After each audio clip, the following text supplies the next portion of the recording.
la semana pasada hubo finalmente una sesión en diputados, hace ya meses que no sesionaban, fue una sesión especial en donde había un temario consensuado, pero también uno de los temas que se quería tratar tenía que ver con el proyecto del rol de la primera dama. Por eso lo tenemos a Karina Banfi, Karina diputada, que siempre se ocupó de este tema.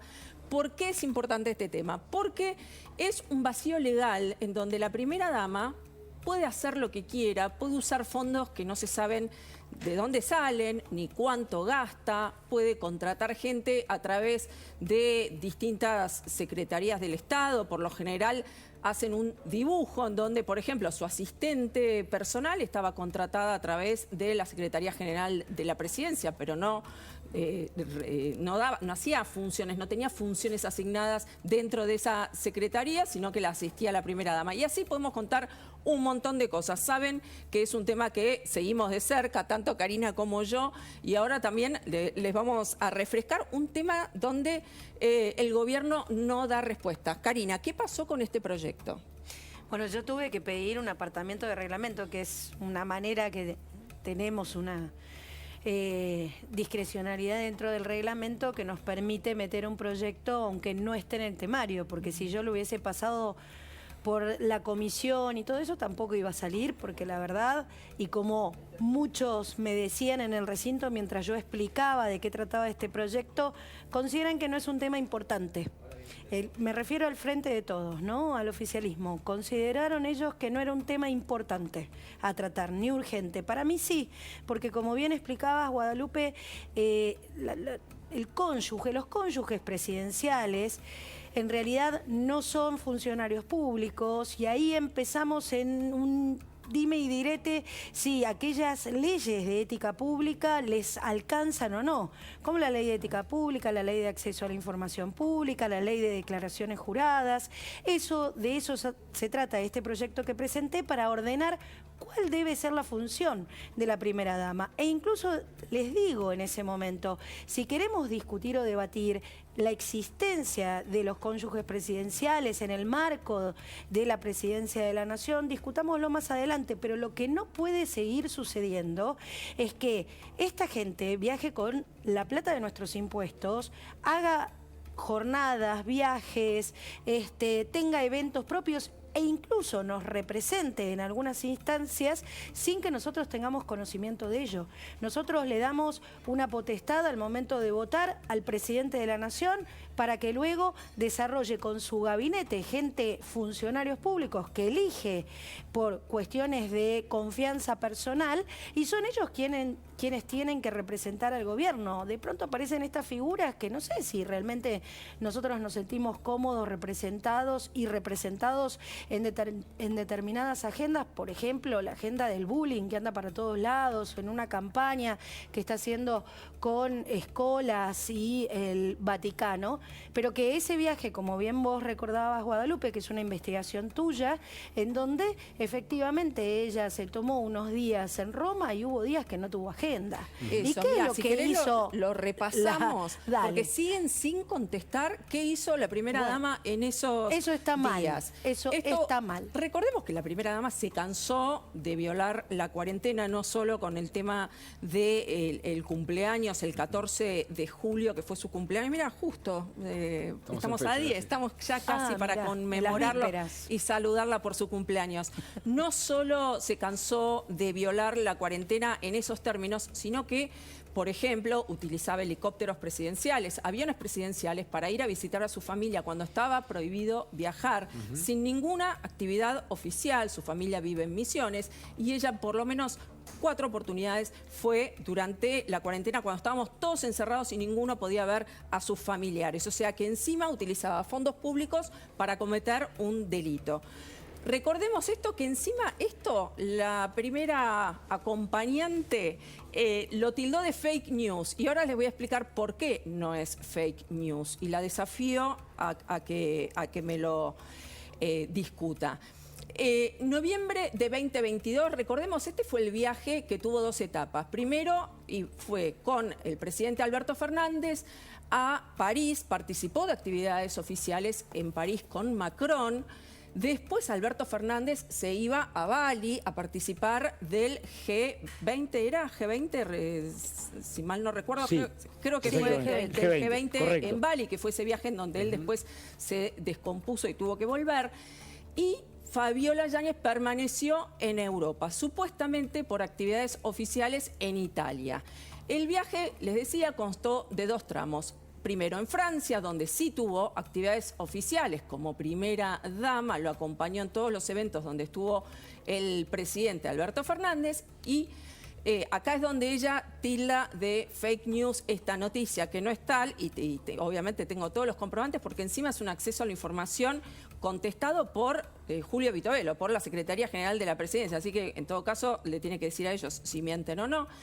Se fue a Italia durante 4 días y en esos 4 días, en Italia, donde estuvo en Roma, solo tuvo actividad oficial un solo día, que fue por la mañana tuvo una reunión con la FAO y por la tarde pasamos a la siguiente placa, a la tarde tuvo un encuentro que es el llamado Partido por la Paz, organizado por Escolas Ocurrentes, en donde se encontró con el Papa. La organización del Papa. Exacto, organizado por el Papa. Bueno, toda esa actividad se desarrolló en un solo día, el 14 de noviembre de 2022. Sin embargo, la primera dama se quedó en Roma hasta el jueves 17 de noviembre del 2022.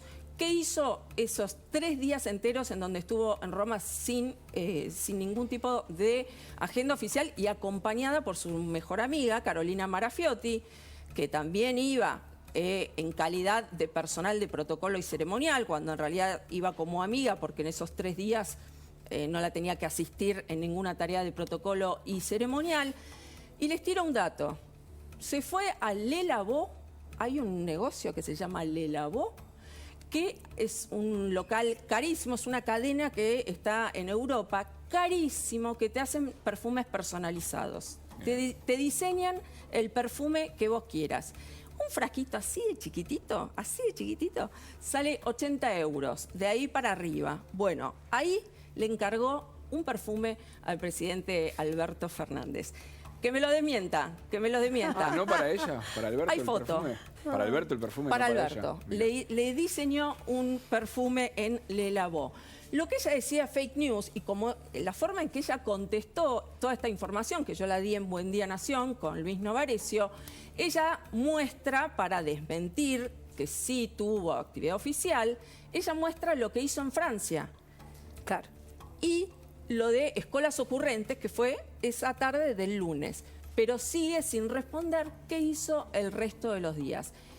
¿Qué herramienta tenemos como ciudadanos como para obligar al gobierno a que rinda cuentas? Porque ella estuvo ahí utilizando presupuestos oficiales, utilizando dólares y utilizando veo euros dos que nosotros delitos no acá. podemos. Primero, no es cierto que no pueda contestar, que no es funcionaria pública y entonces no hay un vacío legal. Esa es una interpretación que hace la Secretaría General, porque obviamente se ve acorralada, porque si no, digamos esto así, la señora Fabiola Yáñez vive de arriba de los impuestos de los argentinos. Es así. Una cosa es que tenga una actividad de acompañante y de protocolo en la agenda del presidente, y otra cosa es que se tome estos viajes que, por mí que haga lo que quiera, por mí, por todos los que estamos acá, que haga lo que quiera, se quiere tomar 3 días, un mes, que haga lo que sea. Ahora, ella tiene que distinguir, y eso debe estar informado por la Ley de Acceso a la Información, artículo 7, inciso J, a la Secretaria General le estoy diciendo, en donde dice que toda persona que use fondos públicos está sujeta de la Ley de Acceso a la Información Pública, en donde están obligados a responder. Si después ella no puede mostrar qué es lo que gastó un día o qué es lo que hizo al otro día, bueno, un problema de la desorganización que tiene esta señora, y entonces ahí me pregunto por qué por lo menos declaran que hay 2 personas que están a cargo de asistirla en qué. Entonces, diciendo esto, no cumple con la Ley de Acceso a la Información Pública, no cumple con la Ley de Ética Pública, en donde tiene que rendir cuentas sobre los gastos públicos, y además miente. Y este es el problema, ocultar es mentir. Entonces, si van a ocultar la información, a mí me ocultaron información y tuve que ir a la justicia. Y no solo lo gané en primera instancia, sino que la señora Yáñez usó los abogados del Estado para defenderse de mí e ir en una apelación. ¿Por qué? Porque necesitaba ocultar información. ¿Y qué estaba ocultando, entre otras cosas? Que, por ejemplo, cometió el delito que durante la pandemia era visitada por amigos. Sí, Porque eso, claro. así me contestaron después, o sea, le contestaron a la justicia, después de mi insistencia, en donde efectivamente peluquero, el paseador de perro, decían que eran todos amigos y que ella recibía amigos. Mire, nosotros no pudimos recibir a nadie durante la cuarentena.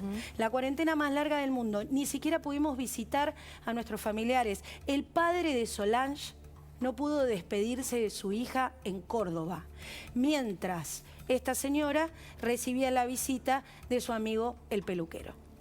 Así es. ¿Cómo será el enigma de esos días de Fabiola en Roma, que en otro pedido de acceso a la información pública que hicimos, en donde salió a la luz cómo escondían gente en las comitivas? ¿Se acuerdan? Decían que viajaban 10 personas Así y en es. realidad esa era la comitiva de funcionarios.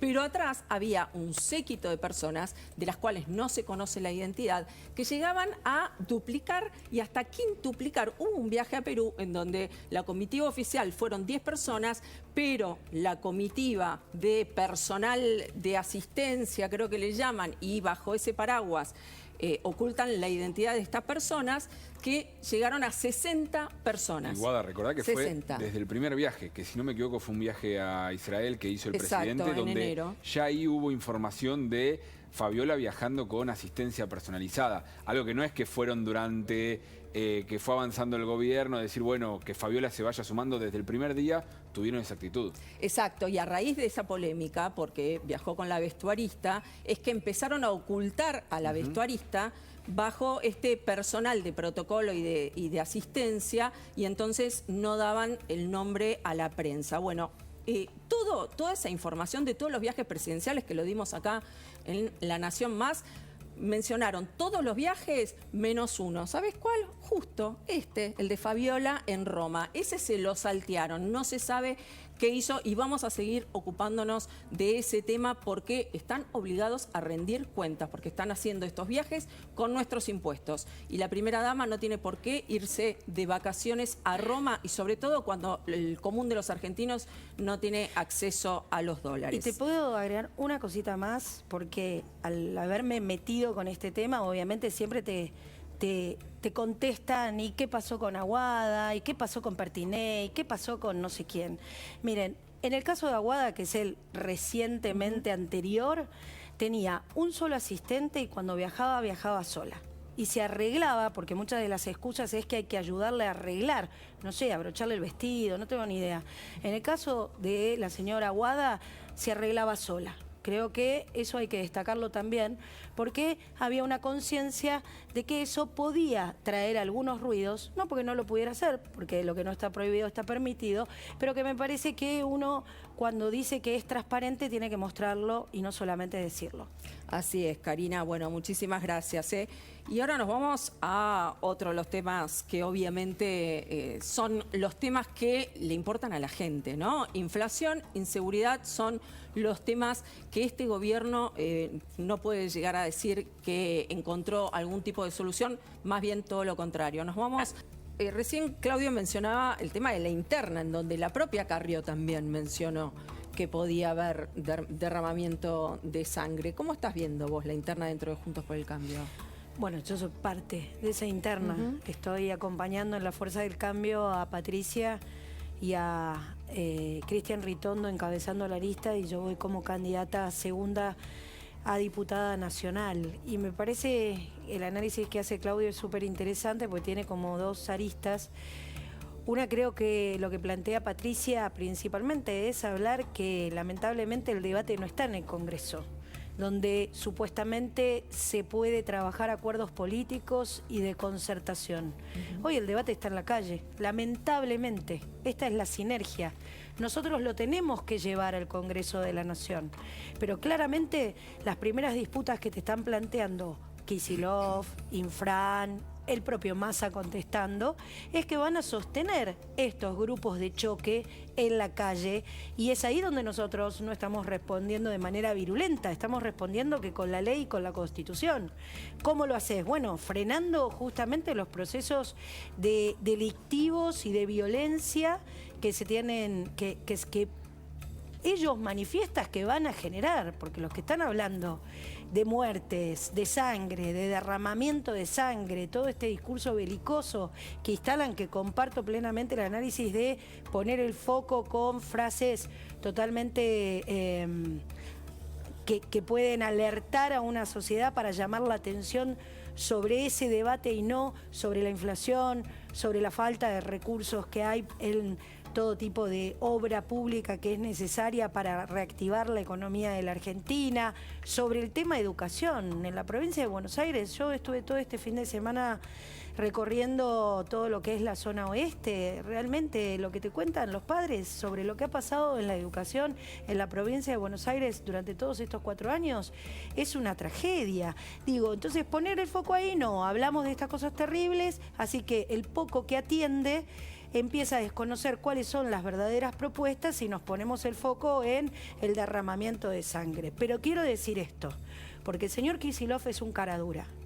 Él no puede hablar de derramamiento de sangre o de muertes cuando durante la cuarentena, de los 23 asesinatos que tenemos contabilizados en manos de la policía, porque no tenían el certificado de circulación, esto me refiero a Magalí Morales, a Luis Espinosa, al caso de Facundo Astudillo Castro, de los 23, 14 son de la provincia de Buenos Aires. Y todavía estamos esperando que el señor Berni, en vez de proteger a la mala policía, porque de eso estamos hablando, de la mala policía, los ponga a disposición de la justicia. Y, por ejemplo, la mamá de Facundo Astudillo Castro, Cristina Castro, encuentre justicia para su hijo. No puede hablar de eso el señor Kicillof. La verdad es una vergüenza que hable de muertos cuando él no es y no se hace cargo de la responsabilidad política que tiene sobre la seguridad de todos los bonaerenses, ni hablar de los delitos comunes como el señor que estábamos hablando, que tiene que hoy darle duelo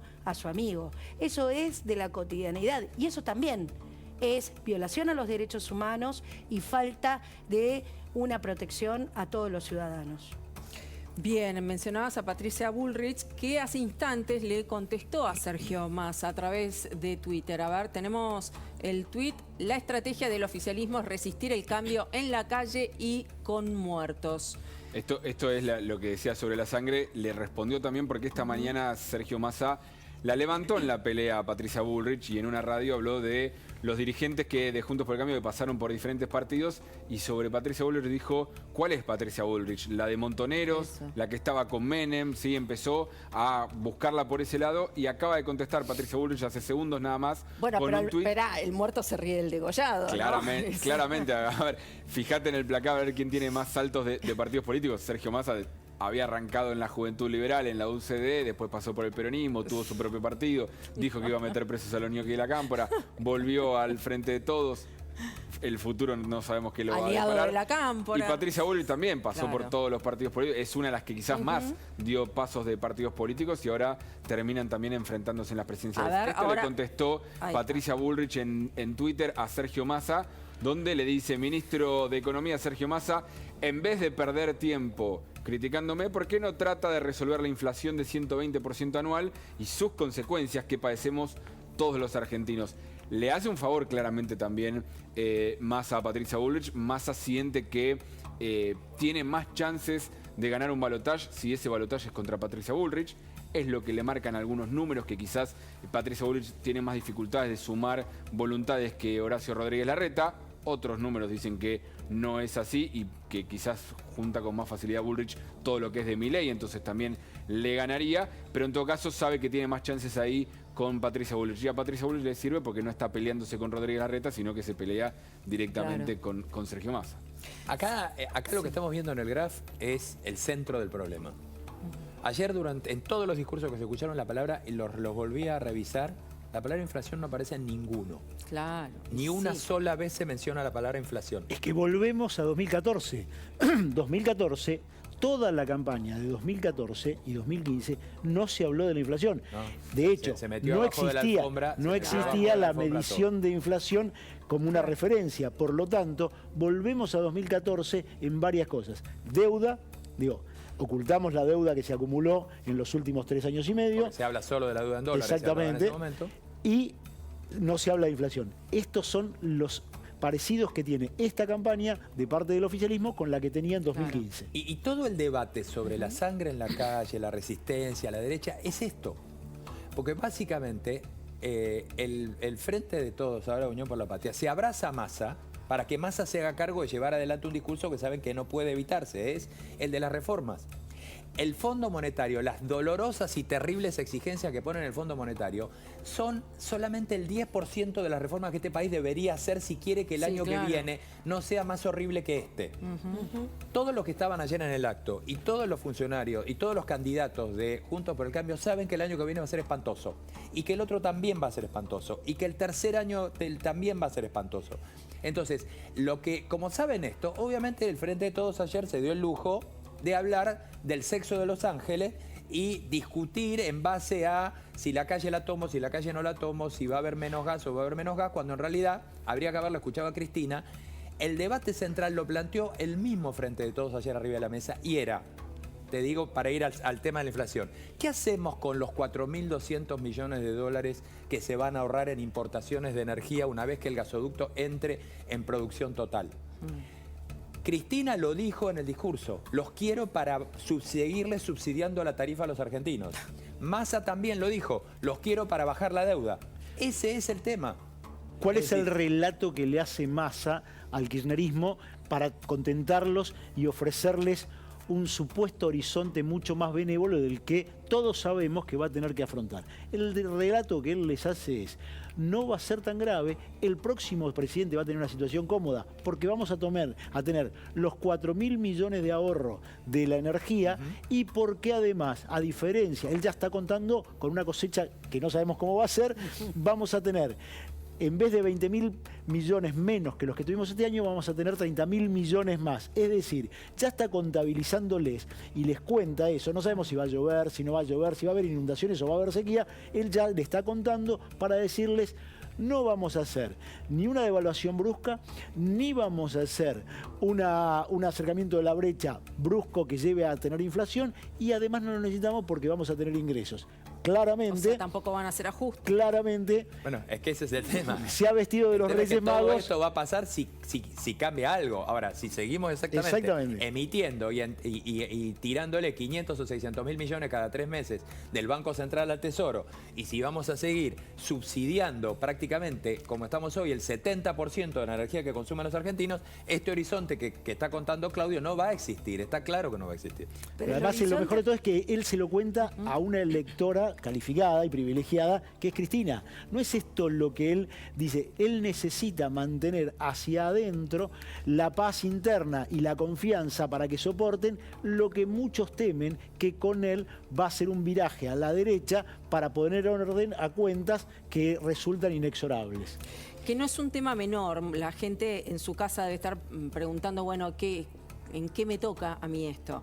El paro del viernes tiene que ver con justamente los subsidios y las tarifas pisadas, los cortes de energía durante verano, si tenés gas en invierno, todo eso tiene que ver con pisar las tarifas, que es la política por excelencia del kirchnerismo, y obviamente la consecuencia que tiene que ver con el empeoramiento del servicio. Obviamente, en un contexto de altísima inflación, las empresas dejan de invertir en mantenimiento y estamos en este círculo vicioso desde hace 20 años. Karina, ¿qué pensás de esta encuesta? Que lo da Rodríguez Larreta unos 3 puntos por encima de Patricia Bullrich. Mira, sí, a ver, nosotros venimos siguiendo todo este tipo de encuestas, conocemos esta encuesta y otras que, como recién explicaba Gabriel, tienen otro tipo de resultados. A nosotros nos gusta, o por lo menos lo que yo estoy viviendo en esta campaña es lo que pasa con la gente, ¿no? Y lo que pasa en el caso que a mí me llama mucho la atención en la provincia de Buenos Aires con Patricia Bullrich. El acercamiento, la afinidad que tiene la gente con ella cada vez que la ve es algo que yo atendería, por lo menos en mi experiencia como militante de un partido político, habiendo estado en varias elecciones, cuando sucede este tipo de climas, ¿no? Y donde hay un discurso y una agenda que se acomoda a ese clima, a esa necesidad, principalmente hoy de mucho hartazgo. Es muy difícil, es una campaña muy difícil, porque la gente realmente la está pasando muy mal.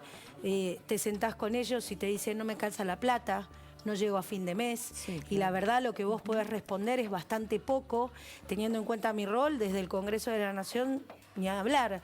Pero después, cuando vos tenés escenarios tan complejos, me parece que es interesante ver, correr un poco las encuestas, correr un poco ciertos microclimas que se generan, ¿no?, en los círculos rojos y ver directamente qué es lo que pasa con la gente, cuál es la respuesta que se le da, por ejemplo, a temas de seguridad, a los temas de educación, que es lo que te piden hoy las familias, por lo menos en la provincia de Buenos Aires, y cómo principalmente eso va a repercutir. Primero el 13 de agosto y después, sin duda, en la general, que van a ser escenarios bastante distintos. Bien, Karina, muchísimas gracias por venir. ¿Hay sesión esta semana por lo de gas licuado o no? No, hay reuniones de comisión. Está Solamente. en debate eso, hay que ver, quieren cruzarlo con otro proyecto de hidrocarburos, eso podría complicar un poco el debate. Estamos en una etapa en donde hay una proliferación de parte del Ejecutivo a enviar todos los proyectos que no laburaron durante los 4 años. Claro. Y la verdad, en este proceso, con un cambio de gobierno que está a las claras que así va a ser, algunos proyectos vamos a esperar porque creemos que también tenemos que adecuarlos a lo que va a venir. Bien, muchísimas gracias Gracias Karina, a vos. por venir. Karina Banfi.